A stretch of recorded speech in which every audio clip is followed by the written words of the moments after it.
All right, welcome back to Fucking Socks, the podcast, episode 252. Today on the show, Tulsi Gabbard found some discrepancies with our voting machines. We're going to tell you what happened there. Then, the tariff wars continue, and I think China might have a way to make anti-Trumpers go crazy. I'll explain. Then in Cringe of the Week, we have a new dating scam in our stupid feminist section that you're not going to want to miss. And last but not least, in Urban Decay, we have more restaurant violence that's forcing one restaurant owner to halt the expansion of his business. All this and more, it's Fucking Socks, the podcast, episode 252, ranked the best news podcast of all time.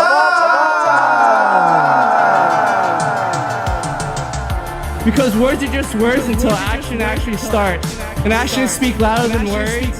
But at the same time, words speak louder than actions because sometimes it's the right thing to do. Very cool. Very cool. It's Fucking Socks, the podcast, featuring Richard Grab.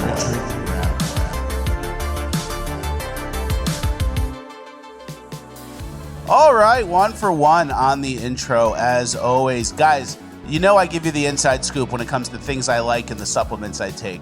Well, I have a new one for you that I just learned about from a recent Joe Rogan podcast with Dr. David Sinclair.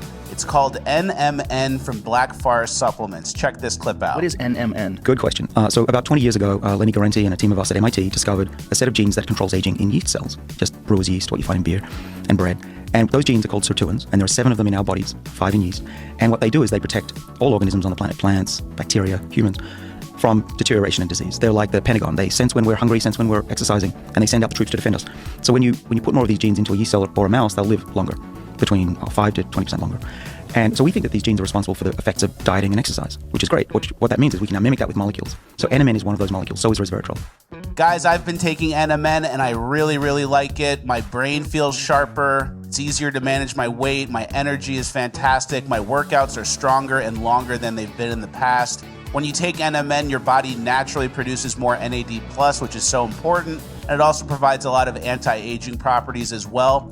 BlackForestSupplements.com/Fleckus is the website. Go there today. They're doing, for 48 hours only, a buy 2, get 1 free NMN supplement offer. It's a great combo. Go to BlackForestSupplements.com/Fleckus today. It's linked in the description. It's also the pinned comment. Go pick up some bottles of NMN. You're not going to regret it.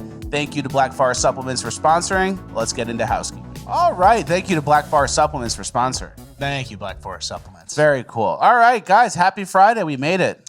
We did. Another week in the books. Yeah. And it's Masters weekend. Feels good. That's a good weekend. Feels really good. All right, let's get right into it. Your Phil Mickelson bet?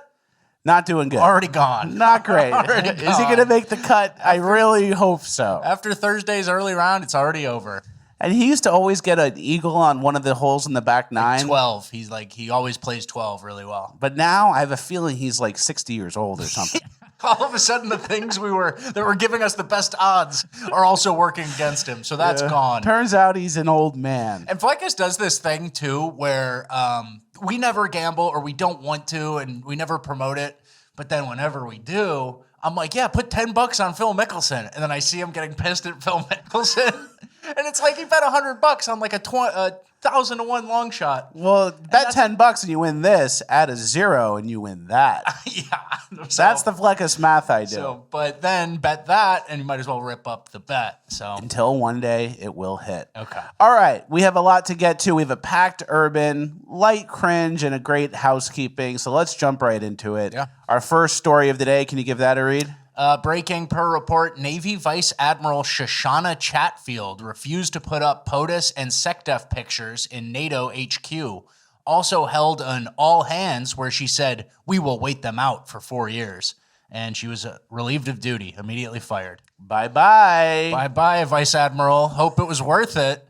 And for something like this, there's a lot of these people that still need to be rooted out. And this was a particularly dumb one. This is an easy one. There's an arrogance here. We will wait them out for 4 years. You're talking to a room full of people, the military, the Navy, and you're assuming there's not one Trump supporter in the all hands who's going to tell on you. Who's going to be like, yo, this Vice Admiral is really saying some stuff. Yeah, you should hear what Shoshana said. And then it gets up the poll to Hegseth, who's like in signal chats and on social media probably. Yeah. It's really the worst time ever to be a resistance person. And if you do, you need to be like secret hand codes or something. Yeah, like the communists used to do. Because then now you're out and it's over. Your resistance is done. So, but there's a lot like this who still need to get rid and your resistance is done, and then whoever's next up saw you get fired for that reason. So it kind of sets a tone in Hegseth's military. It's like shooting a prisoner in front of someone else on a lower scale. Anyone else? Anybody else want to say something? All right, do what you're told. All right, our next story, it's a clip from Tulsi Gabbard talking about some discrepancies with our voting machines. Listen to what she says. I've got a long list of things that we're investigating. We have the best of the best going after this. Election integrity being one of them. We have evidence of how these electronic voting systems have been vulnerable to hackers for a very long time and vulnerable to exploitation to manipulate the results of the votes being cast, which further drives forward your mandate to bring about paper ballots across the country so that voters can have faith in the integrity of our elections. What? Hackable voting machines? What? I thought you got deleted from YouTube for saying that. I thought you took Rudy Giuliani's penthouse in New York for saying things like that. Yeah, so this is huge, and especially if we can get an actual resolution where we get same-day paper ballots, we'll never lose an election again. So, and when it comes to the hackers, is it Iran? Is it Russia? No. It's a little more closer to home, if you know what I mean. Coming from inside the house. Yeah, it's our own CIA. Why? Guys. It's all in Wisconsin. It's all in Madison and Chicago. It's crazy. In Alexandria, Virginia. Atlanta. Yeah. All right. So and that's something we've been saying. I mean, I don't think she says something like that without knowing a little more than she lets on in public, right? Especially a topic like that, you have to be very careful with the words you choose. But if you say we have evidence of hacking, you're done. Yeah. All right, our next story, you guys aren't going to believe this one. This blew my mind. Can you read the tweet? Cleveland Clinic study. Those who got flu vaccine were 27% more likely to get the flu this year. Oh, crazy. No way. You don't say. Well, make sure you guys take that shot anyway because you need to get your government-provided heavy metals into your brain somehow. Yeah. How else are you going to do it? And correct me if I'm wrong, but isn't the flu vaccine like an educated guess on what strain they think is going to be the most popular? It never works. Sometimes they get it right. Yeah, sometimes they get it right, maybe, but how many times have you heard people who got it and then they get the flu anyway? That's like the most common thing I've noticed with that stuff. Yep. And speaking of heavy metals getting into your brain, we have this clip that's just going viral again. It's from a little while ago, but RFK is talking about the cause of autism, and it sounds like he has a deadline for his studies or his investigation, at least. There was 1 in 10,000 children had autism, and now it's 1 in 31. Not 31,000, 31. That's a horrible statistic, isn't it? And there's got to be something artificial out there that's doing this. So you think you're going to have a pretty good idea, huh? We will know by September. Well, that's pretty good. You'll know by September. If you couldn't hear it, yeah. And what is that, a study, something that he thinks? I think they're looking into all of the things that children get at a young age and then studying who gets autistic after that. I could tell you right now what's causing it, but we could just wait till September. Okay. Keep the YouTube channel alive. All you guys with infants, just wait till September. Don't even sweat it. Doing a cliffhanger. Next episode, we're going to tell you about the household product that's making your kids cooked. Yeah. Okay, let's get to our next story. Michelle Obama podcast struggles to build an audience 1 month after launch. Yeah, so the Republicans spamming the first episode kind of died down, and that actually boosted her views for episode 1. And now Michelle Obama 1 day ago, 31,000 views. And another one from 8 days ago, 83,000. So I'm just throwing that out there. We are outperforming Michelle Obama. Mm-hmm. Like 1 day, 37,000 views. We're closer to 50 or 60,000 after 24 hours. And like you said, the right-wingers hate watching. That's going to keep going down. So give it another month and we'll see where she's really at. She'll probably just cancel the podcast. yeah, I can't imagine the someone with a pension and a giant house on Martha's Vineyard is going to keep slugging it out for $31K. Yeah. I don't think so either. And I have a fake name. My name's Richard Ratboy, and we're outperforming Michelle Obama. So her time has passed. We have one camera, me and Ratboy and Nick the editor, and we sit in front of this table in this green screen, and we outperform Michelle Obama. Do you know how big that budget probably is? Pack it in, Michelle. Oh, PR. They got a PR. They're getting ripped off on the PR package, too. Yeah. They're paying big bucks, and it's done. Mm-hmm. All right. We are now entering our tariff section. We have a lot to... That actually proves voter fraud. The people who aren't watching Michelle Obama is proving that the voting machines are fucked, right? That's so true. They're cooked. So it's in a another backwards piece way. of evidence of voter fraud and another piece of evidence of astroturfing Democrat policies and agendas and pretending, just like with the protesters, pretending that there's actual people behind their movement. Yep. All right, we're getting into our tariff section. This week was pretty chaotic, as you guys know. Trump did a pause on pretty much every country that didn't retaliate. He did a pause on the high tariffs. Everyone's got a 10% baseline right now, just as something hanging over them so they come to America and negotiate promptly within a 90-day window after he paused them. Exactly, but China is still on the run. We are still negotiating with China. Besson had a message at a White House press conference. Listen to what he said about the whole situation. What China is doing will affect their economy much more than it will ours because they have an export-driven, flood the world with cheap export models, and the rest of the world now understands because when we put up our tariff wall, those exports were already flowing to the rest of the G7 and to the global south. This was driven by the president's strategy. He and I had a long talk on Sunday, and this was his strategy all along.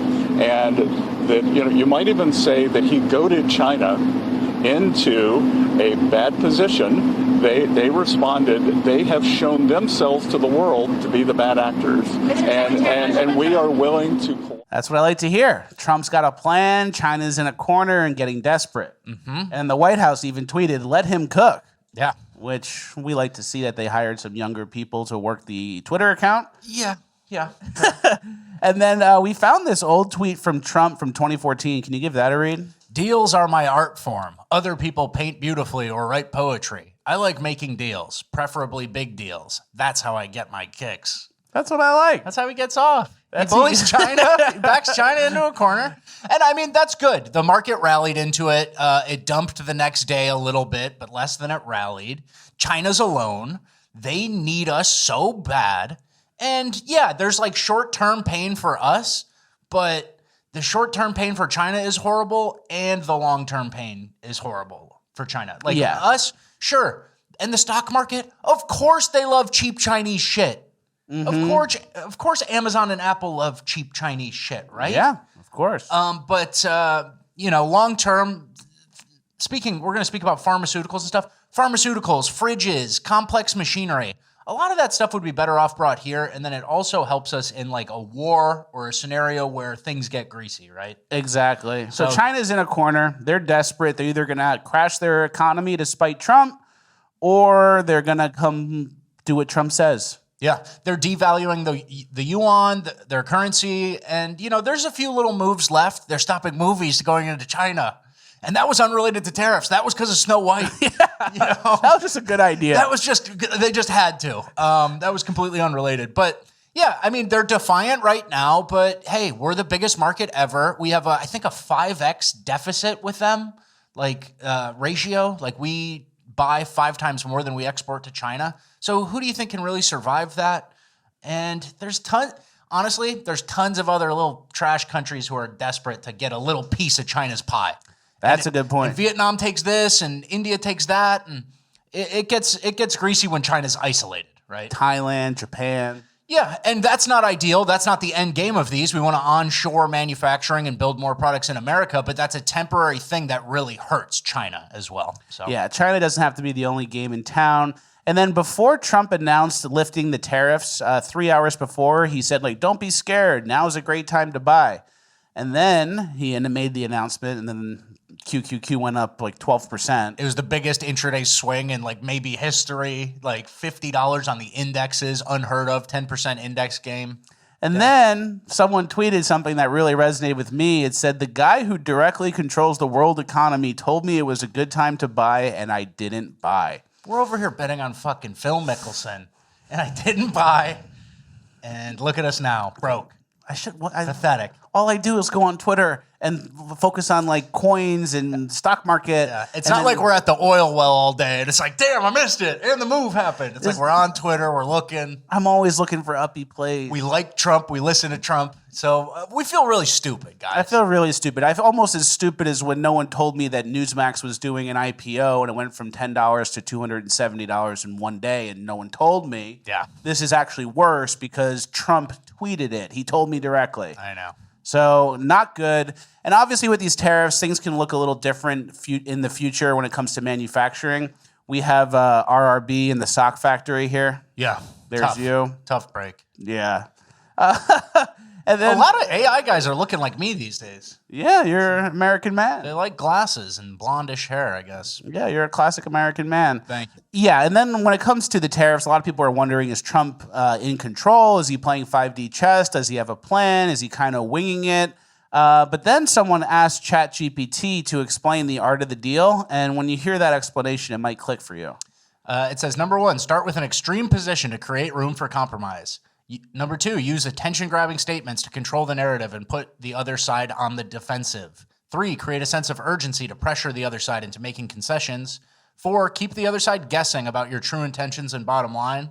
5, be willing to walk away if the deal doesn't meet your standards. So that sounds pretty good. Yeah. You know? And that's the thing. People who are on the right, they love to say 5D chess or he's a genius or doing this. It's like a really simple playbook for making a deal. Mainly demand insane concessions. That's the first one. And then it's like, I think he calls it anchoring in the book. And it's not even that smart. You just got to let it play out. And then at no point can Trump go, guys, I'm really just looking for this. He can't tell you. The government, the president of the United States can't tell you, hey, everybody calm down. I'm just looking for this. And that'll be my good point. The whole point is this obscure, nebulous kind of goal that you don't know what it is. And you don't know what you're going to get until the deal's actually struck, right? Yeah, exactly. And then we have another tweet here that sums up kind of Trump's play. Can you give that a read? It said, what if Trump's tariffs are really a strategic misrepresentation of what he really wants? He came out and surprised the world with reciprocal tariffs, putting every nation in a tough spot. No one understands the math. It doesn't make sense. He knows this and didn't give other nations time to prepare. The whole time, what he really wanted was a 0% tariff, free trade between the U.S. and other nations. Overnight, this would lower cost of goods while increasing the bottom line for small, medium, and large U.S.-based companies. Everyone is immediately better off. Can you imagine how many plus 5% limit up days the U.S. indices would have back-to-back if that happened? Talk about the biggest rally we've ever seen. I'd consider this possibility personally. I know it's super convenient to pile in on the doomer mentality right now, but be prepared for everything. See, that's kind of how I see it too. That's the end goal, right? Truly free trade. We have this free trade going on in air quotes where everybody takes advantage of America right now. Yeah. So we have this information. We're looking at it playing out. I trust Trump. There are some other things at play, you know? The bond market almost blew up overnight a few nights ago. You used to trade fixed income, didn't you? I did. You know anything? The 10-year and the 30-year should not be the same yield. I know that.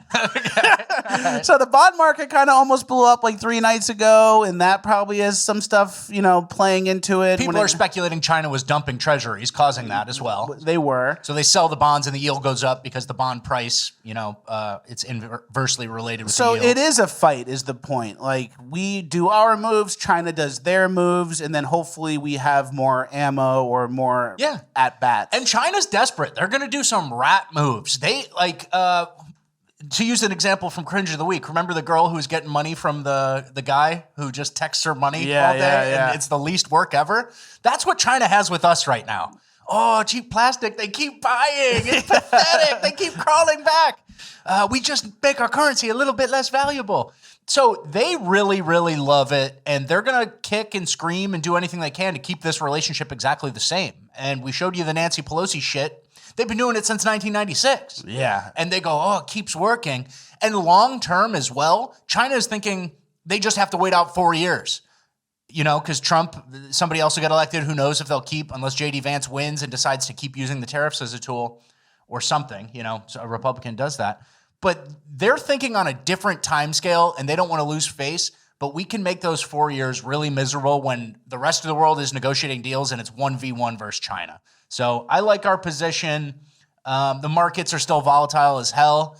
But when it comes to medicine, advanced technology, manufacturing with robotics, like Tesla building the biggest manufacturing plant in Texas, these are things we want in America. And then a lot of those public companies can help us if we go to war or we need warheads instead of funding the enemy in that hypothetical war. Yeah. So we really have to do something. And yeah, the stock market short term might not like it. Exactly. But 1v1 is definitely better than one versus the entire world. Yep. And then we have some funny memes from this whole week. Can you give the first one a read? This guy says, "You'll lose your 401k. Never had one. You'll lose your job. Never worked one. Clothing will be more expensive. Don't wear it. There will be toilet paper shortages. Don't use it." So yeah, Pretty it's that good. easy if you ignore it. And then there was another meme too I thought was really funny. It's the White House tweeting, "Do not retaliate and you will be rewarded." And the meme is me giving my dog a bath. Do not retaliate and you will be rewarded. Yep. All right, well, this is where I wrap it all up and tell you about what I mentioned in the intro. China has the potential to make anti-Trumpers go crazy. How, are you wondering? Harrison Smith from InfoWars had a very insightful tweet. Can you give that a read? He said, "If China shuts off the supply of pharmaceuticals to the U.S., you would see millions of psychotics forced to go off their meds cold turkey and be literally driven insane. It would be devastating to the Democrat base." And that sounds kind of hyperbolic, and maybe you guys aren't familiar with antipsychotic drugs, but a lot of the Democrats are on them, and we have a clip here from a documentary called American Hollow. It's from years ago, but basically this guy's on disability, and he goes 3 days without his Prozac, and listen to the kind of person he becomes. Never gone this long without it since I've been on it. I've been on it over 4 years. Right now, I'd kill to get it. How would you like to live like this and stay on the porch? Don't go nowhere, drive nor do nothing. And take medicine every day and every night. So as you can see, the medicine obviously dulls you, takes your personality away, makes you happy to do nothing. You just sit on the porch all day. But he said something very interesting. "I'd kill to have another pill." Yeah. And that, there's a lot of people who are taking these types of pills, Prozac, stuff like that, who are obviously anti-Trumpers as well. So there is a world, if China cuts us off and we have to go cold turkey, where our leftists go insane, which is why I want to have an armored car. Okay. Wow. You circled it back to more irresponsible spending. So I can probably write off getting an armored car if I'm sincerely worried for my life. Yeah. I don't think that's how it works, but. All right, so that's the end of our tariff section. Let's get into our migrant section. We have some self-deportation numbers, finally. It's almost 1 million. New York Post says more than 900,000 migrants who entered the U.S. with Biden-era CBP One app told to self-deport. Yeah. So that's just told to self-deport? Yeah. We're keeping track of who's here and who needs to go. And if you're told to self-deport, then eventually, we know where you are. And hopefully this is the beginning of mass deportations. But yeah, if you misread that, they're just being told to the bright flashing screen, get out. Yeah, on CBP One. Getting notifications from your app. And I can't imagine, enable notifications. It's like, are you gone yet? Are you gone yet? Texting like a Trump campaign. Yeah. And then we also have a potential fine situation where they might be fined $1,000 per day. Illegal aliens to be fined nearly $1,000 per day for refusing to leave, face property seizures. Legal protection for over 900,000 migrants also revoked. That's the 900,000 we just mentioned. And it says the Trump administration announced they would be invoking a 1996 law that allows them to fine illegals $998 per day for refusing to leave America. The law was enforced for the first time in 2018 during President Trump's first term. So I think that was 96 is probably Bill Clinton era law that was around the time of that. Remember Elian Gonzalez or who was that? Yeah, little boy Elian Gonzalez. So I don't know. We're squeezing around the necks, and this is what we need. We need to kind of come in from all sides before we do mass deportations, I guess. I don't know. I'm being a little bit of an optimist, I guess. I'm trying to be optimistic too. I know those numbers, deportation numbers, are bad. Mm-hmm. Yeah. So let's hope for the best. Jasmine Crockett had an interesting statement about this. Can you read what she said? Texas Rep. Jasmine Crockett suggests U.S. needs migrants because black people are done picking cotton. Yeah, all the black people these days still picking cotton. What do you think happened? You think no machines were invented? Yeah, you know who picks cotton? John Deere, a white man. Yeah, and his machines. And then also, so she's arguing for a new class of underslaves? Yeah. And then blacks are somehow above them? I don't know. You guys might be competing, and I don't know who wins that one. We need new slaves. I don't think it's the Jasmine Crockett people. All right, we are in our migrant section, and we're going to go to Europe for a little bit. This guy on social media is posting how he's scared about anti-Trumpers who are leaving America to come to Ireland.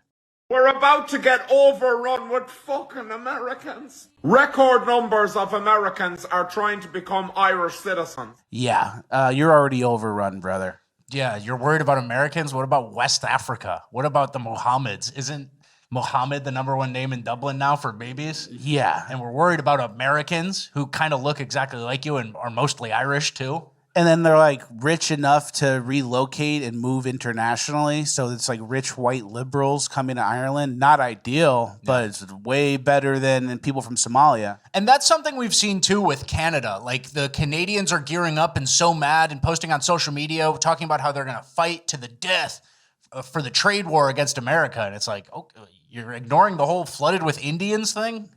So they pick and fight these weird issues and then get backdoored by something significantly worse. People who don't assimilate. An American will be like, oh, I'll get that sweater. I'll get that Irish sweater. And I'll get a sheep in the countryside. And then the Somalians are like, we need a mosque right here. Yeah. So I don't know what your problem is, but international people, the West in general, needs to focus on what really matters and what really changes a country. Exactly. The brain rot is very strong, and you could boil it down to a race-based issue. If a dark person is in your country ruining it, you can't say that. You can't make any connections. You can't call it out. But if a white person does something that could make you mad, you have to jump all over it. So like white people going to Ireland, okay, you have a problem with immigration. Yeah. It's just which immigrants are you mad about? The third worlders with low IQ and violent, or the white liberals coming from Connecticut? Yeah, I wouldn't want the white liberals from Connecticut either, but there is an order of operations, and Somalia stops first, Eritrea second. If you're mad about immigration, we have some other steps before the white liberals are a problem. Exactly. All right, we have some girls in Germany who have a similar attitude and are also messing up their country. These people make this country so colorful, we think, and we really appreciate it. So we like it. We like that our country is colorful and that our many people are here. Sure, but do you think in areas like this, having a kebab shop and a phone shop on every street corner is a positive thing for Germany? It's cool. We like kebab. It's cool, yeah. And fuck you after fuck the Nazis, you know. Right. Is it Nazi for wanting your city to look more German or to have secure borders instead of the open borders that we've seen? Many people want Germany more safe, and sure. I can understand it, but it's like really bad when they like... Not the immigrants are the problem. Sure. Mostly men are the problem. Yeah, it's mostly men. Men, just blanket men. Not the immigrants. Well, survey says we have some... Go to the board. We have some stats here. Yeah. Can you give the tweet and the graph a read? Yeah, this graph is going to be hard to see on the channel, but this tweet says, turns out the exact opposite is true, that we're all the same inside. The lighter your skin, the less likely you are to commit sexual offenses. You can judge a book by its cover, and that's like loose. That's generally the rule. This is average rape rate compared to Germany in general. And so I'm going to read some because these are incredibly hard to see the full chart because it's basically every country. Starting at the top, countries with an average rape rate 25 times Germany, Dominica, Guinea-Bissau, Guinea, Mali, Liberia, Sierra Leone, Chad, Congo. I could have probably guessed some of those. You know who's there. Average rape rate of 10 times Germany. Gambia, Burundi, Jamaica, Senegal, Algeria, Nigeria, Sudan. All right, I'm just reading Africa. Pakistan's in there. Somalia is in there. And then average rape rate 4x Germany is Iraq, Eritrea, Morocco, Iran, Rwanda, blah, blah, blah. And then all the way at the bottom, the ones with average rape rate, like, or less than Germany, it's all, Greece, Chile, Mexico, Norway, Netherlands, Slovenia, Sweden, Costa Rica, Belgium, Spain, Australia, Austria, a lot of white countries. So we all know who's causing the problems in Europe. It's pretty obvious. And then also, I want to say before you transition to the next thing, we need to lock in some of these rates like before the mass immigration takes effect. Because now it's like you look at the UK's rape rate and it's going to be half of it. It's going to be obviously a spike driven from all the foreigners who came in. And then the girls are going to be right. Oh, yeah, it's just men. It's the same rape rate as Pakistan. Exactly. And it's like, no, it's because all the Pakistanis are here. So we need to kind of use 1990 as a benchmark or some sort of year like that, which is what it used to be. Exactly. So, yes, we do know who's causing the problems in Europe. The graph is very obvious. But then you have the leader of the UK, Starmer, coming on TV and saying stuff like this. This Islamophobia Awareness Month comes at a deeply troubling time for Muslim communities across Britain. We've seen a devastating rise in Islamophobia, leaving people feeling fearful and unsafe in their own country. I've heard firsthand of women wearing hijab who are too scared to travel by public transport. Wow, Islamophobia. They're too scared. We've had a huge influx of Islamophobia. You've had a huge influx of Muslims. Yeah, and people are just tired of it. Yeah. And you look at a situation like this, and you might wonder, like, why would this guy say this? What is his motivation? Why is he so deceptive and lying? Occam's razor. Occam's razor? What is Occam's razor? Occam's razor is clearly this guy is entangled in some sort of intricate pedophile blackmail ring, and he's basically forced to say this. It's the only thing that makes sense. That's the simplest solution. That's the simplest solution. Right, I'm actually with you there. Surprisingly, I'm actually with you because there's no way someone like this exists in nature, right? Exactly. And we're going to wrap up this segment with someone who rode the subway and actually had an issue, a nice white girl. We played this in Bonus Land last week, but listen to what's actually going on the subways. Keep this in mind, this is what I was wearing. I had to go one stop on the tube. One stop, 5 minutes. 5 minutes is the total travel time from the tube to the nail salon. I had to get my nails done, right? On the tube, I get on, right? Two guys sit next to me. One of them goes like this, stretches his arm. I'm sitting over there. Stretches his arm. He touches my shoulder, and his friend's laughing, and he is laughing. 5 minutes, guys! What is going on? I get off the tube. Some guy, he gets off the tube as well, follows me when I get out the station. I kind of do the thing where you look back. This guy's fully following me. He followed me all the way to the nail salon. At the traffic light, another guy came from the front. He purposely walked in my way so he could bump into me, and a guy following me from the behind.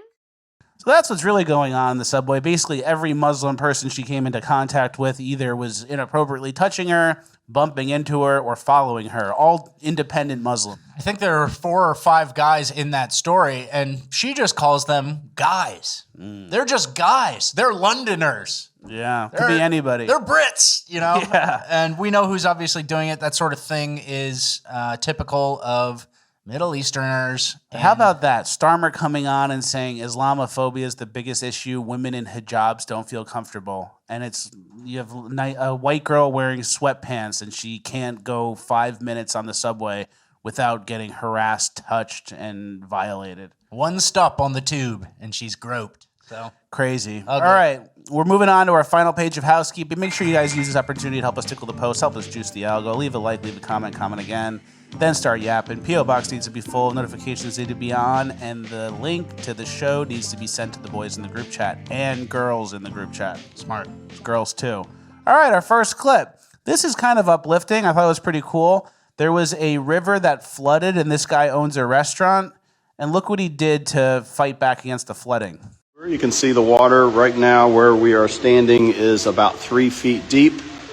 This restaurant owner deliberately filled his riverfront business with fresh water to keep dirty floodwaters out amid widespread flooding in Kentucky. Okay, taking to the front door here, you can see the stark difference between the inside water and the outside water, and you might even be able to see my foot down here. Andrew Masterson, co-owner of Captain's Quarters Riverside Grill near Louisville, said that the fresh water will keep floodwaters up to 5 or 6 feet out until the pressure is too much and outside water begins to flow in.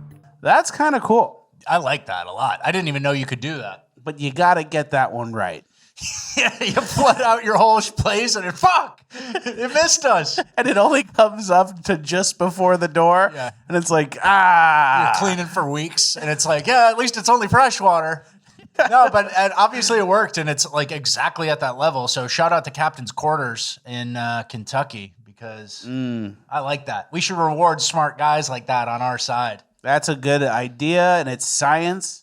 You know who doesn't do that? Migrants don't know how to do that. Oh, migrants going to get swept away and they hit up the federal government for benefits even though they've been here for 2 years, haven't paid into them. This guy's paying in his whole life and he's still active. He's still helping. Proactive. The migrants don't even know a flood's coming. They just get blindsided because they don't watch the TV and calculate like that. So true. All right, next piece of final page of housekeeping uplifting. They brought back the direwolf. Yeah. It was supposed to be extinct for 10,000 years and then, I don't know, they genetically modified one or something? I think they took a regular wolf. It's a little, you know how scientists are self-aggrandizing sometimes and they get a little dramatic and they go, we brought back the direwolf. Yeah. Nobel something me, please. They flipped a couple switches on the genome of a gray wolf, I think. Okay. So I'm not a geneticist or anything. It's still, I guess, cool. Yeah, but it's a little, it's teetering on man-made horrors. Yeah, you're right. Here he is. Little puppy, who doesn't like that? Direwolf Hal. Yeah, good for him. It's very cool. I like to see some other stuff brought back too. Yeah, like what? Gak. Ooh. Nickelodeon? Gak from Nickelodeon. Yeah. See that picture? Gak. I can smell that Gak. You know what that Gak smells like. Yeah, that was 90s. That was probably toxic as hell. There's a reason it went away. It went away quietly after a few lawsuits. Yeah. And then, President Mitch had a funny one, Surge. Yeah. Bringing that back. Mm-hmm. And then I think the best one, and maybe everyone agrees, the sour Altoids. Mango sours, yeah. What happened? Those were the best ones. You stopped doing it? Which is crazy to me. That was like the best thing you had going for yourself. All you had was those boring Altoid white mints, which are fine, powerful. You really had something there. And you know what's interesting to me? That's kind of like a meme on the internet. Everybody misses it. If you brought that back, you'd get so much free advertising from people sharing it. I just got these. Oh, I remember these. This is awesome.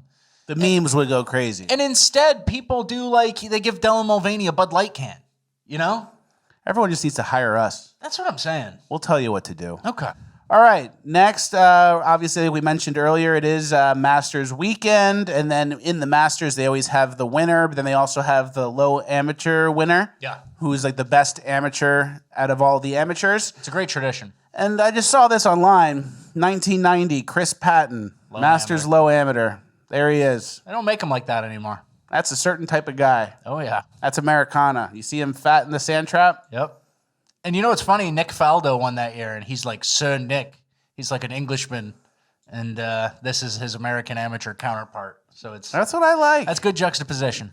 They don't make them like that anymore. Yep. All right, well, that is the end of our final page of housekeeping. Before we move on to Cringe of the Week, I have a little call to action for you guys. If you share to your story on Instagram or to your Twitter a picture of you watching the show, a lot of people have been doing that naturally. I will follow you back. Okay. Just throwing that out there. And same for Bonus Land. If you sign up for Bonus Land and show me, I will always follow you back. If you share the show and show a picture on social media, I will follow you back as well. All right, before we move on to Cringe of the Week, we have a teaser from today's Bonus Land. So how's your financial stuff? You do any stupid spending since we last talked? There she is. There's Deb. Running with the taser. She's running like a cartoon. Okay, so you haven't impulsively bought anything really stupid? Or Opposite, actually. I did my taxes. Okay. And I did them. How'd that go? I spent a lot of time going through the stuff, a lot of time adding it up. I used a program on the computer that adds it up perfectly, Excel. Also, the dipshit woman. God, what's her name? Dick Shit. I need you guys in the comments when that thing comes. I mean, like, wow, that was really cool. I'm glad we learned about the little Mustang. You know, I was totally in line So with you're telling the audience and me right now you attempted to write off a piece of the Mustang. Christy Gnome's going on these ride-alongs too much with her hair and nails done. And I don't think you're supposed to do this. Police sources say they found the man in the yellow hoodie there sexually abusing the corpse. What do you think the sex act was? Without getting vulgar, well, it's your right as an American. It's your right as an American to legally pay as little taxes as possible. It's not even that strong. If you were a cop, wouldn't you want your partner to be like some tatted up guy who does jujitsu, who's like, oh, let's go? Yeah. Oh no, opposite. Act, well, I'm getting Dirty Dave back over. When Sarge comes and says, do we need to check Mike's body cam? You go, no, Sarge. No, But Sarge. it's fucking We close. need to talk to the lieutenant. All right, let's get into Cringe of the Week. All right, our first clip of Cringe of the Week, there is a new dating scam. We showed you guys the girl that drains your bank account. We showed you the girl that takes dumps on people. What was the other one? That was it. I mean, we've been going through, we make fun of some OnlyFans, but this is number 3 in the series. Yeah, this is number 3 in the series. Any updates on what the dating scene has been like for you in Dubai? It's become a business. So the restaurant want you to come and eat, and then they're going to pay you for bringing some guy to eat at the restaurant. So basically, the deal is you come eat with this guy who doesn't know that you are part of this deal. You order all the expensive shit on the menu. He pays for the full bill. He leaves. And obviously, you've gotten a date out of it. And then the restaurant also pays you So then commission. you earn commission. Yeah. That's insane. There's a different word for that. They're doing kickbacks. So that's an interesting model for a business. It's also an interesting model for the business. Yeah. You know? I can see it working. It works, but then also that's who you pick. Yeah, that girl, that chubby girl, she's, how much you make last week on kickbacks?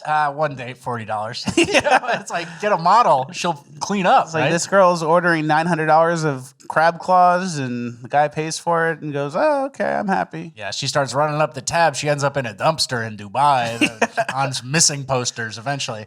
But this is, we've been talking about the milking men thing and the OnlyFans girls and the light prostitution and the pay pigs.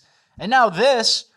And, there's a man on the other side of everything from this, which is bad, Men shouldn't pay for OnlyFans. All these young women doing OnlyFans, horrible, for the culture. But they're doing it because there's someone on the other side of it, right? Yeah. But then these girls kind of act like empowered, like I'm making this money, I'm doing this. And it's an interesting form of feminism when there is a man on the other side of something.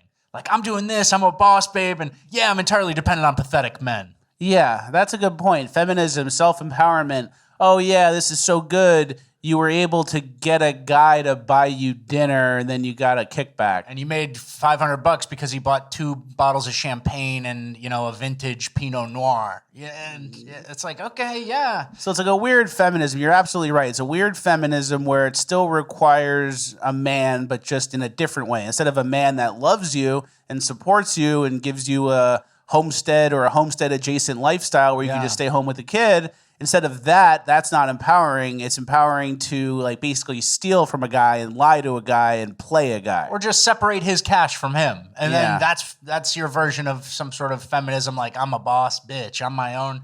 It's like, I respect women who make products for women or something, like, oh, I invented this makeup line, or I invented this new bra and I do this, or whatever little products or knickknacks. But the whole oh yeah, I need a pave pig, or I shit on this guy. It's a weird thing, and they know it. They know it's not great, but it's conniving. It's manipulative, and I think the feminism aspect of it, where they tell themselves, that's more cope. That's like they're justifying it to themselves. It's like, okay, you found a mark. What's different from this and being a con man, right? Yeah, you found a shitty guy instead of finding a nice guy. So a nice guy who gives you everything, or you could take from a shitty guy. And you're wasting your time, and you're 29. So, yeah, that's a good point, too. All right, moving on. We're still on our Feminist That Sucks section. I saw this post on Instagram by @Feminist, and it was pretty thought-provoking. It says, you have a 14-hour bus ride. Where are you sitting? So even in the hypothetical on the feminist page where there's all these feminist icons, you have a 14-hour bus ride. So it sounds miserable from the jump. Yeah. Even in there, it's not a plane ride. It's not, you're sitting for an hour. It's you have 14 fucking hours in the bus. Here's who you're sitting next to. And who jumps out at you? I mean, AOC, Michelle Obama, Greta Thunberg, that woman who almost got killed in Afghanistan, I think, right next to number 6. All of these are bad. And then the ones that you don't know, there's the fat black woman with the huge head. Fat black woman with a huge forehead. I'm not going to sit next to her on the 14-hour bus ride. That's just a smell and size issue, okay? And then there's the wonky-eyed woman. Yep, number 3. I don't know. She must be an accomplished feminist of some kind. I don't know about 4. I would probably pick 4. Why? Just because the girl. Oh, yeah, she's cute. She's cute enough. Cute, normal girl. And then there's Hanoi Jane. You could pick 8 and be next to 2 old ladies who betrayed their country, probably. I know Hanoi Jane did. And I guess Chapel Roan, she'll do the Pink Pony Club stuff. But Michelle Obama, this is sad. This is a sad scene. That's who feminists look up to. And then there's not one person you'd actually be like, yeah, let's sit next to so-and-so. I'd love to pick their brain. Chapel Roan, I guess, is a pop star. That's the closest thing. And then they only include her because she's gay. Yeah. So and she sings a song for gays. So I don't know, guys. This led me to believe that we're not up against much opposition. Yeah. They really have to pretend. Mm-hmm. They're pretending that Greta Thunberg is some big civil rights person, even though all she does is get arrested once a quarter, I guess. Yeah, they pretend all these people are like real people you'd want to hang out with, like 14-hour bus ride. Michelle Obama, wow. We'll get into such depth, and like Michelle Obama would probably be rude to you. She's like, okay, I'm going to put my headphones in now and like put on the eye cover. I think they're trying to sell a bunch of emotional kind of whiners into being thinkers, and I just don't see it that way. Me neither. All right, let's move on to our next story. It's about Bud Light and Liv Golf. Bud Light, remember that horrible woman who did that Dylan Mulvaney idea? Yeah. She says, oh, Bud Light's too fratty. We need to rebrand and attract transsexuals. Yeah. Didn't really work. She got fired, almost destroyed the whole company. The frat beer. There's too many guys who like it. Let's get this twink a can. Yeah. So absolutely blown out. Can you read the tweet that describes what happened? Yeah, the lady that almost single-handedly destroyed the Bud Light brand is now at Liv Golf. Huge win for the PGA. And this is Alyssa Gordon Heinerschneid, whatever. She still got she, her in her bio. But she went from the vice president of Bud Light, so vice president of marketing, basically, to team business operations at Liv Golf. Yeah. And she had about a year off. It looks like about a year off. I wonder if she learned any lessons during that time. That's the big question, right? Yeah. So this was definitely a demotion. She was a vice president for like the biggest beverage money printer in America until she got completely in the middle of she had the stupidest idea you've ever heard. Or someone that reported to her did, and she approved it. And because she's a lady, Bud Light's kind of like, yeah, let her do it. Yeah. We'll try it out. So do you think? I don't think she learned any lessons, and I actually have some advice for Liv Golf.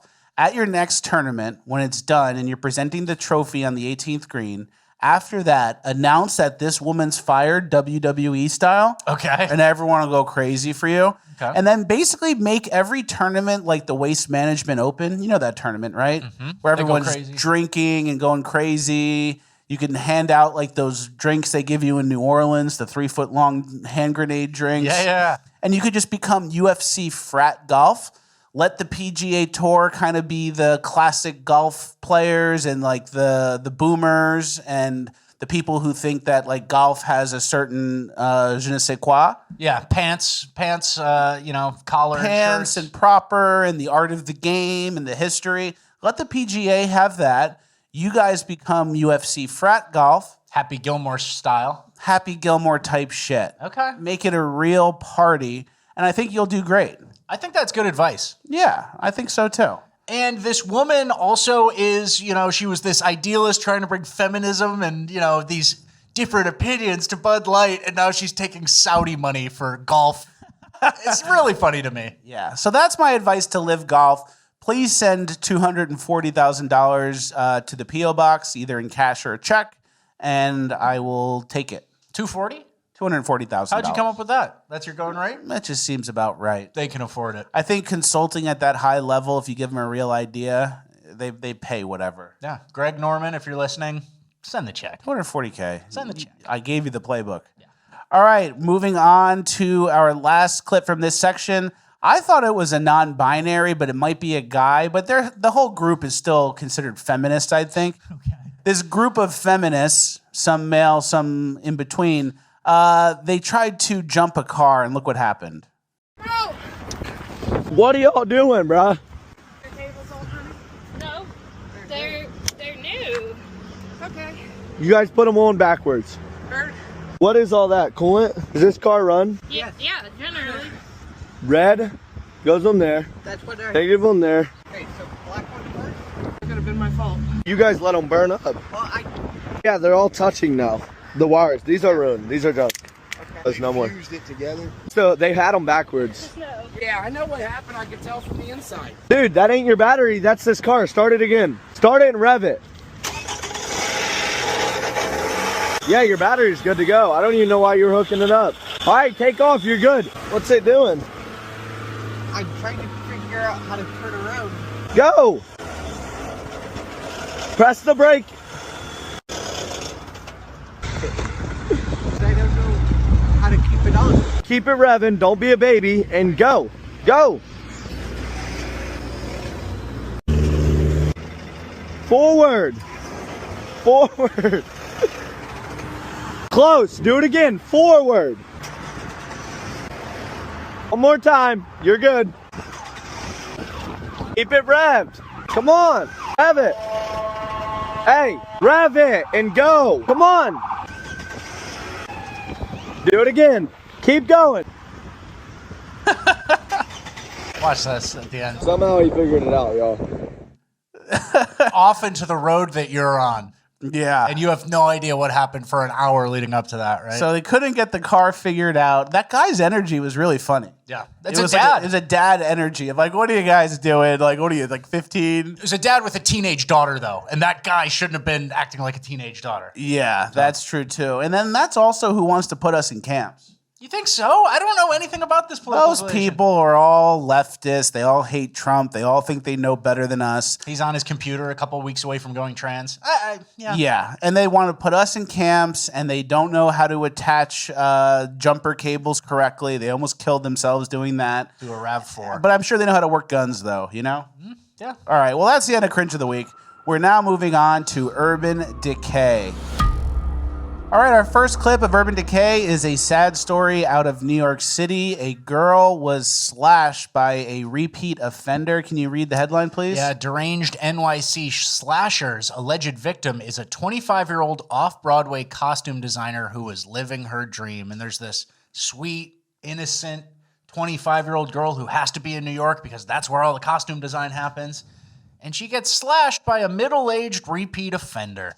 Yep, and she was following or living her dream, they said, which will probably result in less girls pursuing their dreams of moving to New York City because it's violent and no one's dream is to get slashed by a career criminal. Dream turned into a nightmare just because somebody doesn't want to lock up criminals, which we're always arguing for. And I don't know if that's true. I don't know if anybody takes this and goes, that could happen to me, other than mostly neurotic people. People just kind of put their headphones on and try to ignore it. Yeah. Still my dream. That's a good point. $18 espresso martini, still my dream. Yeah, that's true. And this happened in Soho, which is a nice part of New York City, in broad daylight, like at 3 p.m. Yep. So it's not like it was 3 a.m. I was in a bad neighborhood. You were in like one of the most expensive parts of New York City. In the afternoon, you got slashed. You still get your neck slashed. And the guy's name was Muslim Brunson, an unhinged. He's described as an unhinged career criminal. So you can imagine how bad it would have to be described as that. So even when it's not a Muslim's still going to get you. It's still some guy named Muslim. It's a little bit of a simulation wink. Rings too true. Do you want me to go over let's go over his rap sheet. We have a lot of them. 2019, call is made involving him hearing voices and wanting to harm others. Okay, let's let him back out on the street. Brunson accosts a 13-year-old strap hanger on Brooklyn subway, robbing the kid of his iPhone and shoving him off the train when he tries to fight back.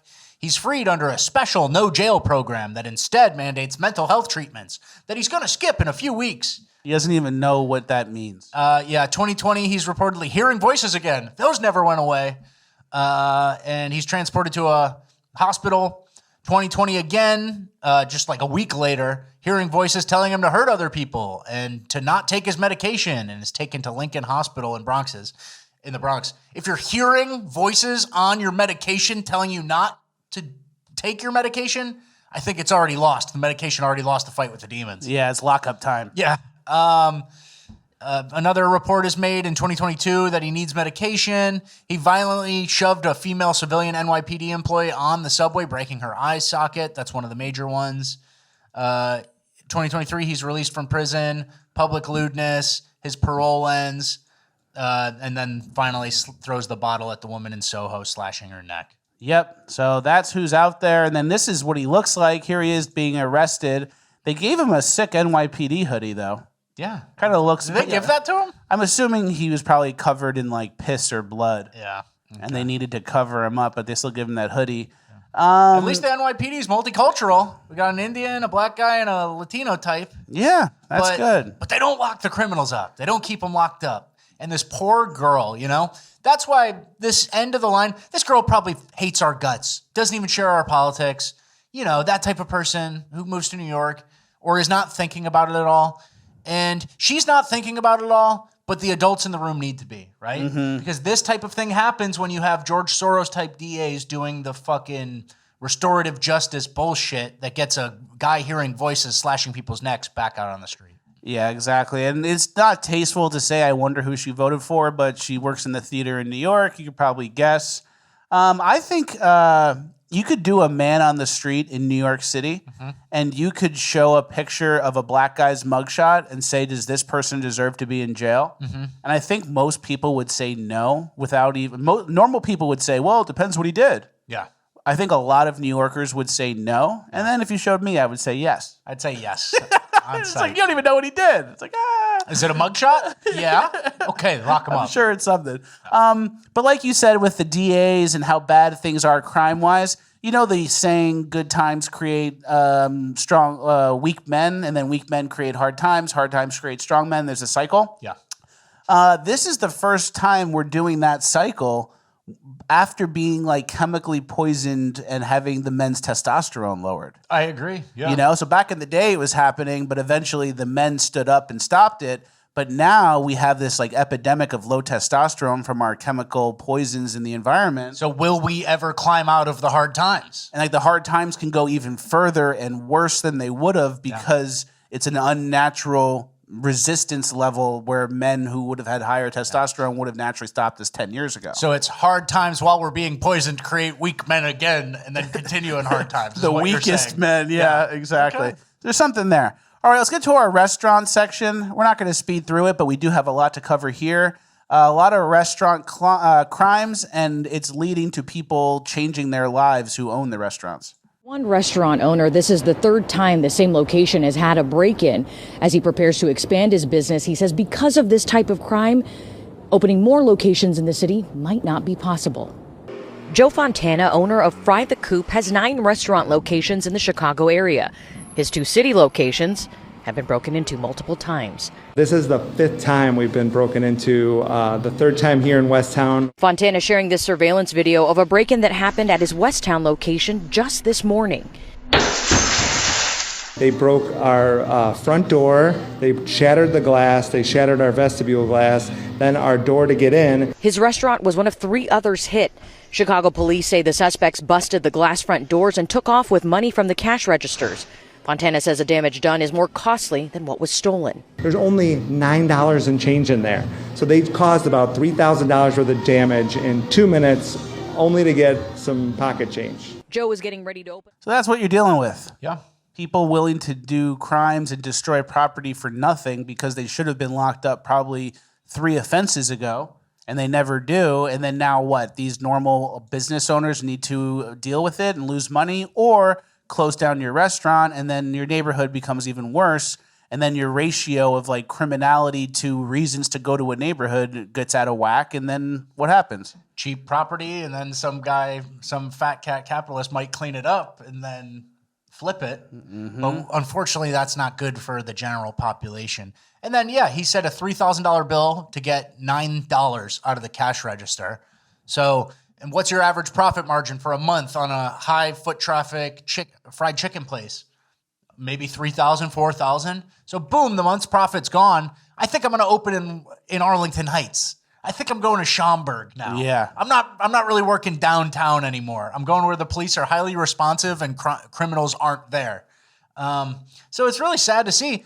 And one other point, like we've been talking about a lot of restaurants and, fast food is one thing. Plastic furniture, basically unbreakable stuff, real minimum wage. But like a nice restaurant, how many guys out there actually are creating a chain where they have multiple restaurants and have the discipline and the business model and like the business mind to open these? Like this is some guy who Chicago would want to protect. He's pumping in jobs. He's doing it like, oh, I can duplicate this pretty much everywhere on the city as long as you guys don't smash and grab my shit. Yeah. So, these guys aren't easy come, easy go. It's like you only have probably 500 of these in the city, 500 of these types of guys. And, of course, the city doesn't care. They don't lock up the criminals. And eventually it flees and then it hits that unbalanced point. And then the criminality changes too, where, there's a lady with the pocketbook right there, or, ooh, I'm going to run out and steal the register and run out. We're seeing it in San Francisco and LA and a lot of the California cities that have problems. People in those cities will bust the window to your car just to see if you have something. Just to sniff around, just to pop your trunk. And then they go, oh, nothing's here. Next car. So it's the same thing. Like you broke the window, you did $3,000 worth of damage just to see what was in the register, which is $9. It's not like targeted attacks or, ooh, the jewelry company has cash on Fridays. Yeah, he doesn't have an inside tip. He's just fucking smashing things. It's just, and it's like, oh, I'm not going to get in trouble. So any profit is profit. Who cares what you do in the meantime, smashing up the stuff and causing problems? So it's something to keep in mind too. There's like the evolution of crime shows you how far the city actually is. And that's what happens in San Francisco. Yeah, the destruction to criminal yield is at like an all-time high. The destruction is outweighing what they're getting by so much. Yeah, you used to actually have to have a tip or a thesis. Yeah. There's no thesis anymore. It's just, anything more than $0 is worth it. Yep. We have another fight here in another Chicago restaurant. A waitress was attacked over a $50 check.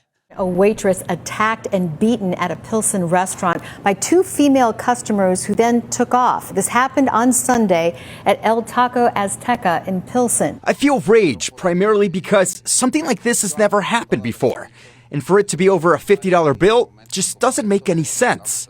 A merciless beating caught on camera, all stemming from a dispute over the check. Before fists flew, a disgruntled customer went behind the bar and dunked the waitress's phone into a bucket after she was told she would not be getting a refund.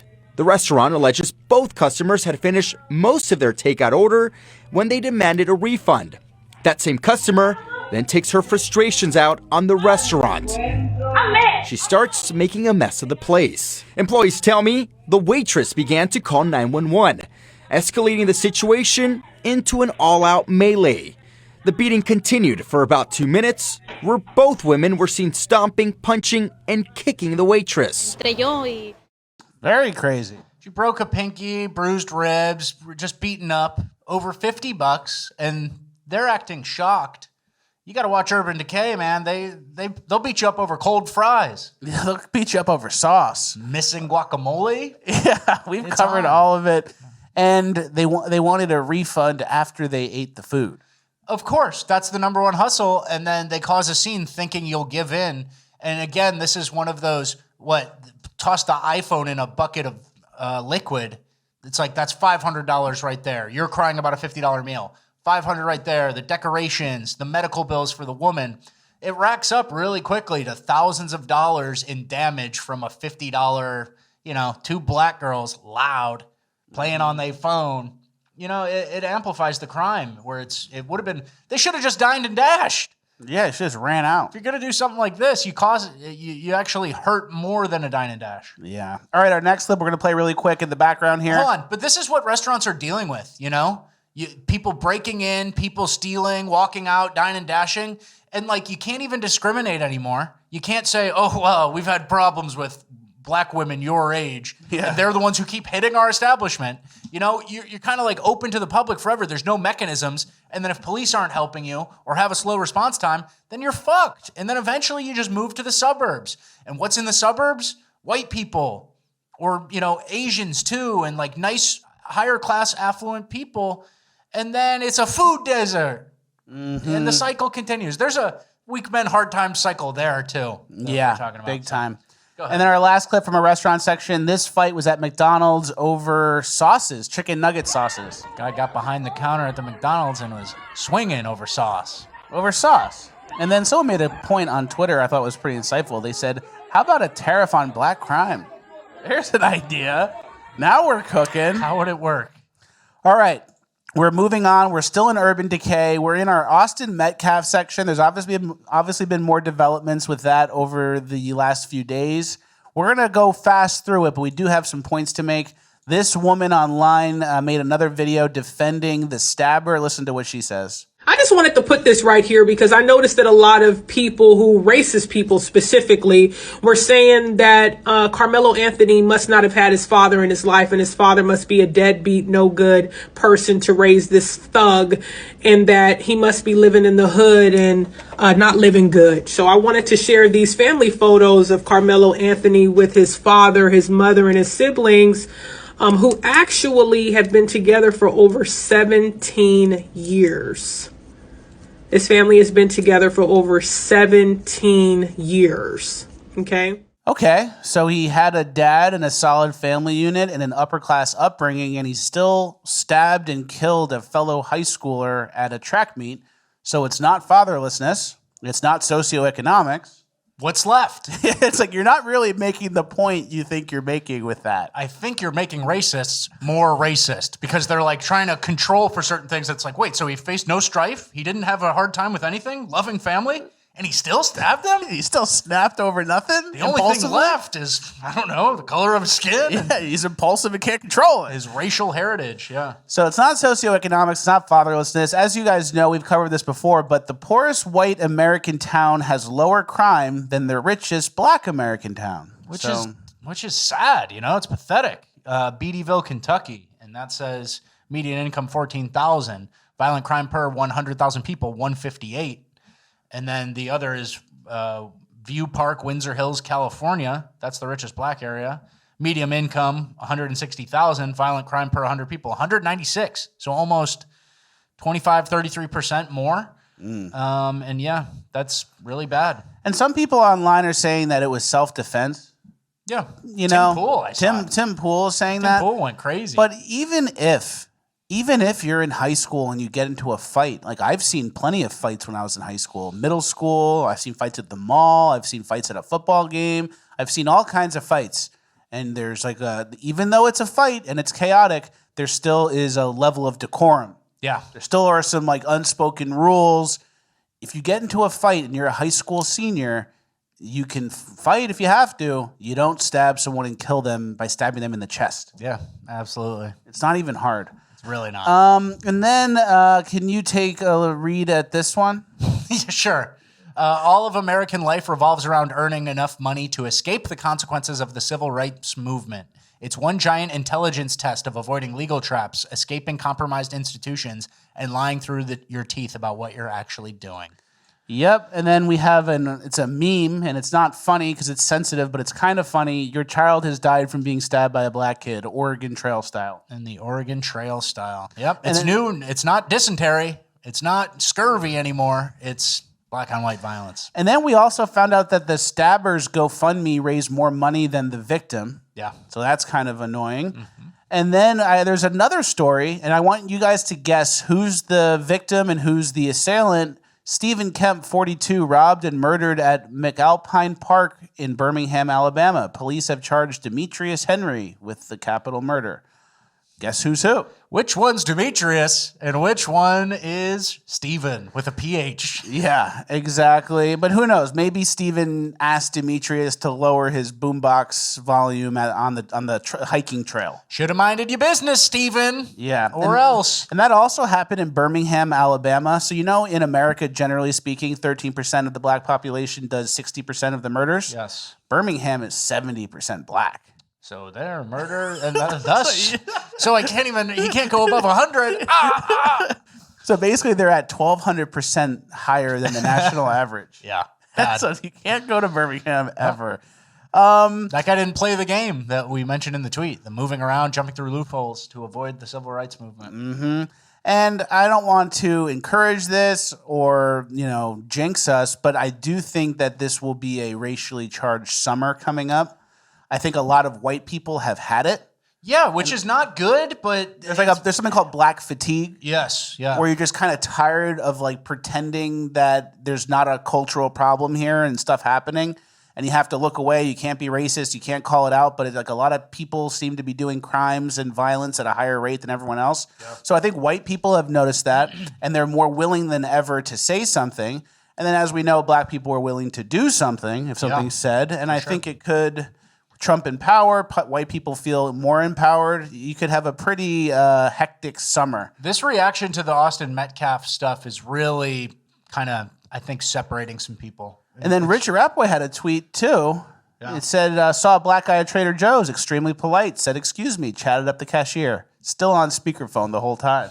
Come summer, RRB swinging on that guy. I don't know if I'm going on that path. I'll just tweet about it and make my observations and learn more about the world. But that's a true story that really happened at Trader Joe's on Tuesday. And then I'm going to wrap this up and kind of tie it together with an overarching zoom out theme. A lot of white people are becoming more tribalistic. Yes, I agree. And I found this post on Reddit. Can you read it or just give a gist of it? It says, "All my friends are turning into Nazis and I can't stand it anymore. I'm a 30-year-old white guy. I just want to chill, play video games, watch movies with my boys. But the older we get, the more of them out themselves to be racist, homophobic, or just straight up Nazis. I'm not talking edgy humor. I'm talking about stopping our Mario Kart game to go on a 30-minute tirade about how race mixing is bad, or that all gays and trans people are secretly child molesters." Sounds like some people got their hands on some statistics.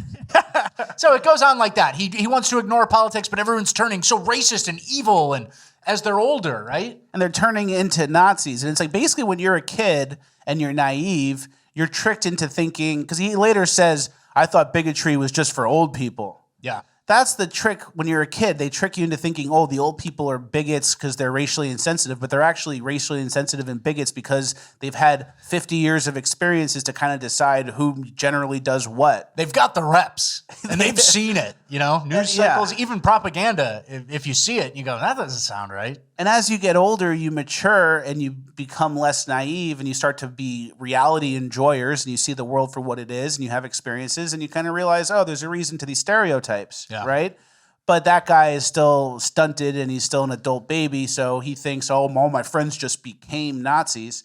Nothing else happened. It was in a vacuum, right? Yeah. And then they're Nazis for having like a slight bias or like acknowledging something. Or having discussions with their friends about a trend they've noticed, right? And it's pretty... They're Nazis. Yeah, they're Nazis now. And it's pretty interesting because his right-wing group of friends has him, the left-winger in the group, and they probably just think he's a pussy and retarded, but they probably still hang out with him because they're friends. Yeah. They've been friends for 15 years, If it was a group of leftists and then one guy became a Republican, they would be done with you, they'd call you a Nazi, and they'd kick you out of the group. Yep. So there's something to be said there. All right. When it comes to the black fatigue I mentioned, and this is like wrapping it all up in the tribalism theme, here's a guy, I believe in Michigan, who is just tired of what's going on at the local park. He keeps starting stuff. You turn our music back up.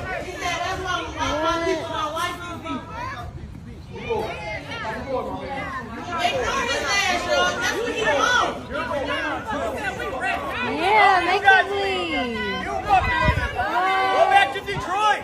Go to Southfield. You're welcome in Southfield. You're welcome in Detroit. We don't want to fucking live around you people. You people.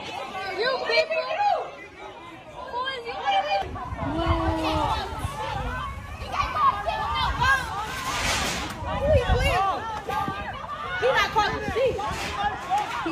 scary.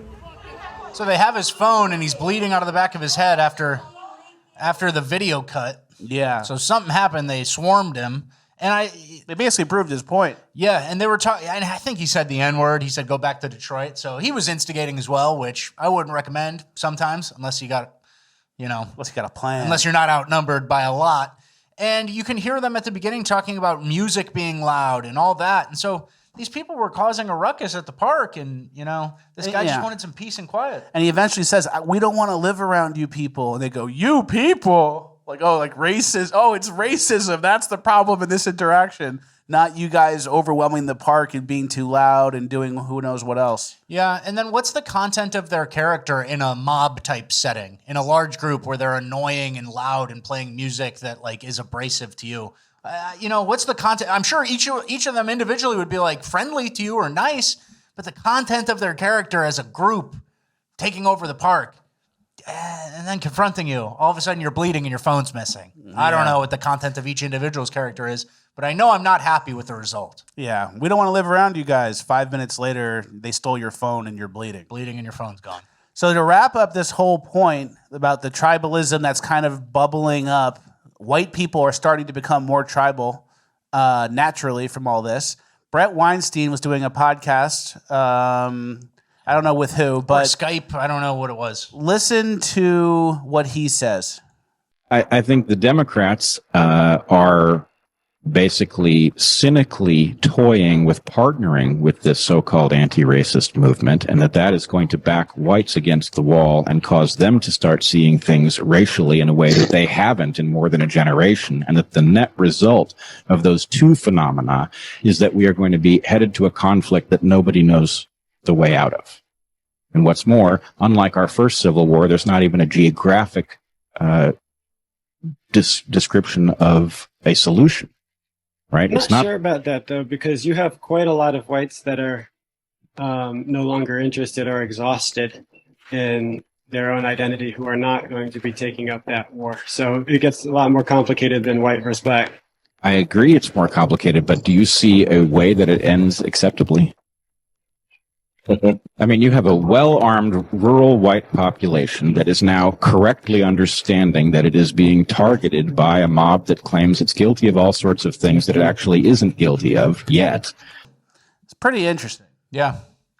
And then it shouldn't be like this, Everybody should just kind of leave us the fuck alone. But there's too much demands being made and accusations of racism that ironically, the more you do that, the more you push white people together. Okay, everyone fucking hates me. Okay, I'm fine with these white people around me, and we're not gonna get stomped out, right? Yeah, there's something coming. There's something it's reactive. Brewing. It's not there's that long-standing meme about we were one of the least racist generations. We loved Michael Jordan, and we did this. We were taught not to judge people by the color of their skin for a very long time, and then you people started talking about white privilege and white. Brought it up more than we ever brought up anything. And now there's it's a rubber band reaction, right? Big time. Well, don't get too down or too depressed. We're now moving on to uplifting gold. From race war to a cute puppy video. Yeah, this will make everyone happy. Yeah. All right, our first clip is something I can relate to because I, in high school, worked out at a place like this sometimes. It's an old school home gym.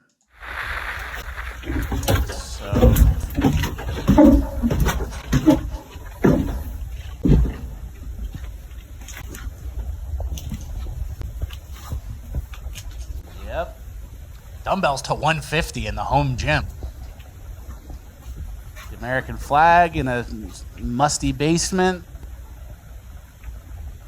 That's what's up. That's Americana. I used to work out with a guy who was a bodybuilder 50 years ago, and he was old. And he invented an inverted leg press thing. His name was John Booze. I used to work out with him in a home gym like that sometimes. And he would eat dog treats because the protein ratio was higher and the calories were lower. So he would eat dog food. Oh, very nice. But I only worked out with him a little bit. He wasn't my main guy. Okay. JR was my main guy. Love JR. All right. All right, let's get to our next thing. Seems like JR is a show watcher. I wish. I hope so. I haven't talked to him in a while. All right, next is a new dad hobby that just dropped. Colonial ship fighting in a pond. Are Are they actually firing stuff? I hope so. Or is it just like a pop? Short-range carronades are fired into the hull of the ship, causing havoc below decks. That's kind of cool. That's very cool. You build that for a while and then you go have a battle. That's nice. That's a good hobby. Yeah. All right, next, these kids help a community slow down cars that cut through their neighborhood to get to the highway. Hey, I'm Logan. And I'm Shane. We're with Strongtown's Pflugerville. We got a request from a concerned resident about speeding on her street, and so we came out today. All right, we're the Potters. We live in Pflugerville, Texas, in a neighborhood that is just off of a busy street, and during rush hour, the street backs up, the traffic, for a quarter mile, and people cut through our neighborhood and just speed through, trying to get to the front of the line, trying to skip all the traffic. We've got 3 kids in our house. All of our neighbors have kids. We've got kids all up and down the street. I've counted. It's over 20 kids on this street alone. Yeah. We put some cones out to narrow the lanes here on this street. We took the on-street parking down and made the lane width about 10 feet. And it has significantly quelled the speeding problem on the street.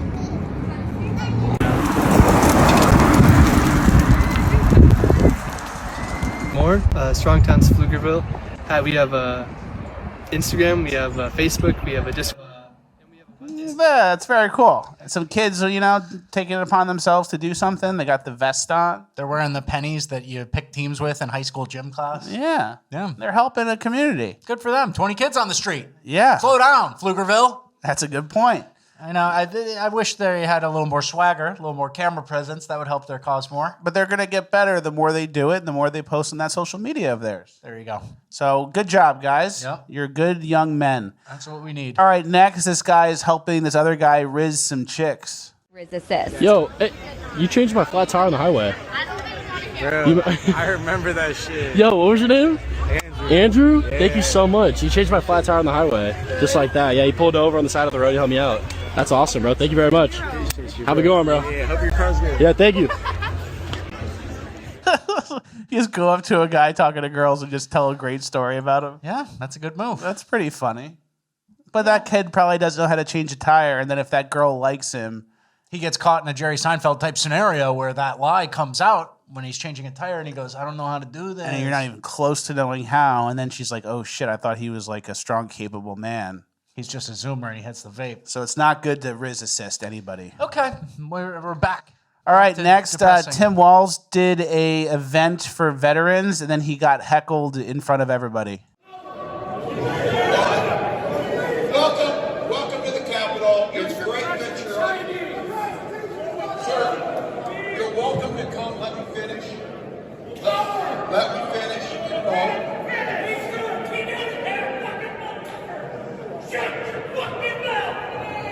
Oh, hey, there's some passion. They got him. Tim Walz going, let me finish, and somebody yelling, coward! That's off his lungs. That's perfect. Yeah. All right, our final piece of uplifting gold before a couple shout outs. New study reveals the number of white 18 to 24-year-olds attending church has quadrupled since 2018. That's nice. The rubber band effect. Yep. Demonize it, and people find their way to it. And that was from Great Britain politics. That might be in England. That might be in England. It represents a wave that's happening across the West, right? Yep. So we do have some shout outs. Jessica, big show watcher, she got ducks and she named them RRB, Fleckus, and Cabana. Thank you. There they are. RRB's the best one, biggest. They like They like it. That's what she said? Yeah.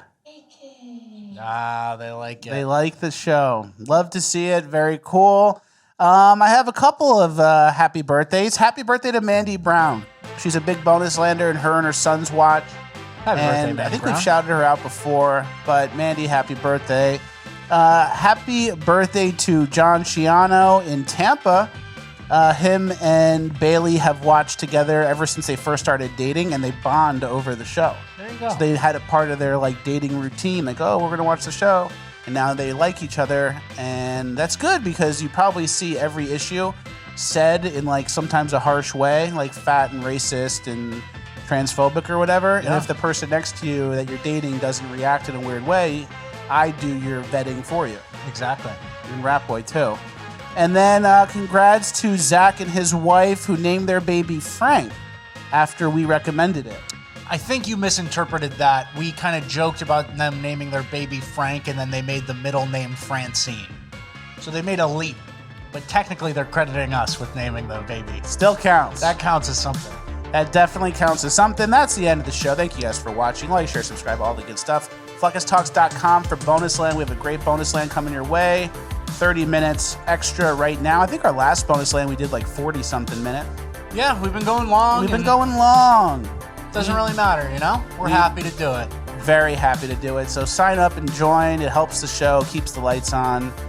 We love you guys. Have a nice weekend. We'll see you on Tuesday. How to keep it on. Keep it revving. Don't be a baby. And go. Go.